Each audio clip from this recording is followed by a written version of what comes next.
Today's video is going to be the quickest and easiest DAP Notes tutorial that you have ever found. I don't know about you, but I literally hate writing my notes. So I figured let's break down DAP Notes into a simple, easy tutorial so that you can get the most out of it. Also, I'm going to link below a free template that you can use for writing DAP Notes. Totally free. You can check out the link below. I also love using Simple Practice and their templates, and I'm also going to link below 2 months free for them. Let's make this process as easy as possible, and let's go into what DAP Notes are.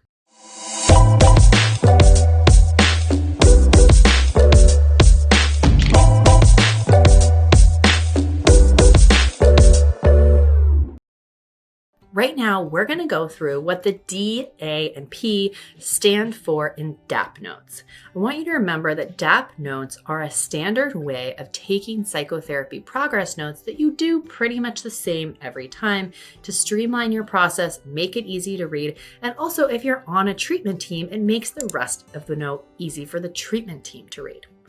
The very first letter that you're going to start with is D, and that stands for data. In the data section, you might add in the reason that the client chose to come to therapy today, how the client presents, what their physical appearance looks like, what their mental status is or results from a mental status assessment.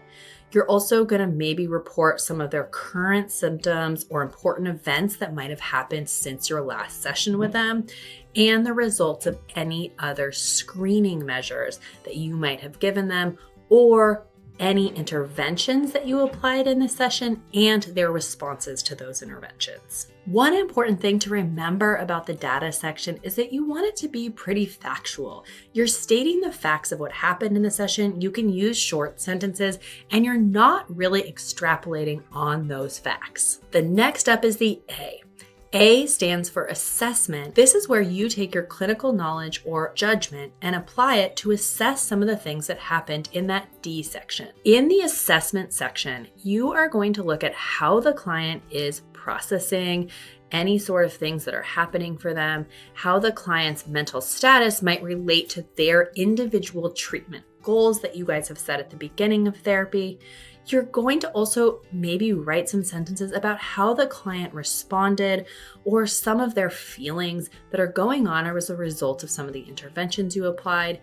And you're also going to write any changes in the client's diagnosis or any extra clinical information that you are seeing that might be relevant to the note. One really important thing to remember about the A section is that if you write the data section well, the assessment section really should just read as your way of interpreting what happened in the data section. They should feel like they fit together. Next up, let's go to the P. P stands for plan. This should feel like an easy one, but let's go over it. Plan is based on your assessment of what happened and your facts about what happened during the session.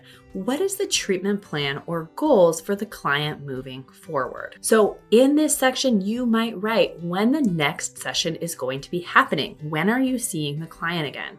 You might also include homework that the client is planning to do in between your next sessions. And you might also include any referrals that you gave the client or any consultation that you plan to do with other providers on the case. I want to remind you that DAP Notes are not meant to be super complicated. They're meant to give you a scaffolding for your sessions. Remember to download that template below. If you like this video, please make sure to like and subscribe.